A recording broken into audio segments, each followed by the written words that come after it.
لەسەر ئومەتی ئەوم خۆم بە ئومەتی ئەو دەزانم ئەبێ بزانی ئەو شتەی ئەو نەیکرد بە خێریتیانی ئێمە بە خەڵکی دەڵێن بە مسلمانان دەڵێن پیغمبری خوا صلی الله علیه وسلم مولودی بۆ خۆی نەکردووە یادی لە دایکبوونی بۆ خۆی نەکردووە سەحابە نەیکردووە تابعین نەیکردووە چوار مەزهبەکە نەیان کردووە بەڵام دەڵێ قەی چێکە خۆ زەرەری نییە ئیمامی شافعی ڕەحمەتی خوای لێبێ دەفەرمێ من استحسن فقط شرع ئەو کەسەی بڵێ بەلای منەوە ئەم شتە باشە ئەوە شەرعی داناوە جا ئەو کەسەیشی بڵێ ئەو کارەکارێکی چاکە قەی چێکە ئەوە شەرعی داناوە پەنا بخوای پەروەردگار منافەسەی خوای پەروەردگارەکە ئەڵێ من شەرع دانی بۆی ئاگاداری خۆمان بین لە ئیسلامە ئەو شتانە نییە ئیسلام دینێکی پاک و خاوێنە مولود لە ئیسلاما نییە تۆ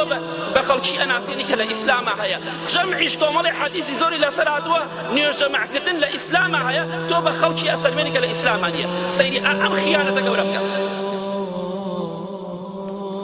بەڵێ ئیمامی مالکی کوڕی ئەنەس خوای لە ڕازی بێ کە مامۆستای ئیمامی شافعی دەفەرمێت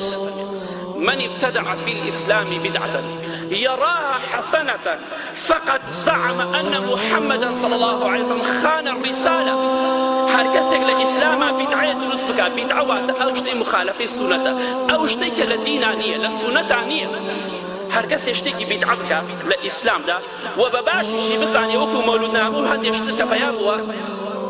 خۆشەویستی بە پێغەمبەری خوا صلی الله عليه وسلم بە تێکەڵاوی ژنوپیا دروستە بێت ئیسلام تێکەڵاوی ژنوپیاوی حرام کردووە تۆ تێکەڵاوی ژنوپیا دروستەکەی بە ناوی ئیسلامەوە ئەمە دینگۆڕینە ئیسلام ئەو کاری حرام کردووە مۆسیقا و دەف و گۆرانی حرام کردووە تۆ بە ناوی ئیسلام و دەف و مۆسیقا و گۆرانی لێ بتەی ئەمە مشکیلە ئەمە خەتەریاتەکە ئالێ لەدایە دین وردە وردە ئاوا دەگۆڕێ پێغەمبەری خوا صلی الله عليه وسلم بەو شێوە بانگوازی خەڵکی نەکردووە ئەگەر ئەوان نەربوایە و هەزار تەنەزولی بکردایە و بە دەف و مۆسیقا و بەرە ئەبوجەهل بڕۆشتایە وەڵا ئەبوجەهلی بۆ شەو تجارەتی نەکرد نەبەخوا بەڵێ ئەفەرمێ هەر کەسێک ئیمام مالیک دەفەرمێ هەر کەسێک لە ئیسلامە بیدعەیە بکات شتێ بکات مخالفەی سونەت بێت و بشزانێ ئەوە مخالفەی سونەتە و بەڵام بە کارێکی باشی بزانێ ئەو کەسە قەناعەتی وایە بیر و باوەڕی وایە ئیتر بەدەمیا بەکردەوەکەی كمحمد صلى الله عليه وسلم خيانتي لو دينك نعوذ بالله چونکە تۆ بەکردەوە دەیسەلمێنی ئەڵێ کەی چێکا محەممەد صلی الله عليه وسلم منەی کردو منەی کەم ئەوە بەڵگەی لەسەرەوەی کە تۆ دەیسەلمێنی بەکردەوەکەی خۆت چونکە ئەگەر بەدەمڕەی کافرێ بەڵام تۆ بەکردەوە دەیسەلمێنی دەڵێی محەممەد صلی الله عليه وسلم دینەکەی خۆی تەواو نەکرد با تەواوی کەم بۆیە ئیمام مالک دەفەرمێ خوای گەورە دەفەرمێ اليوم أكملت لكم دينكم فما لم يكن يومئذ دينا فلا يكون اليوم دينا ئەفەرمێ ئەوەی لە سەردەمی پێغەمبەری خوادا صلی الله عليه وسلم دین نەبوو بێ ئەمڕۆ دین نییە ئیمام مالک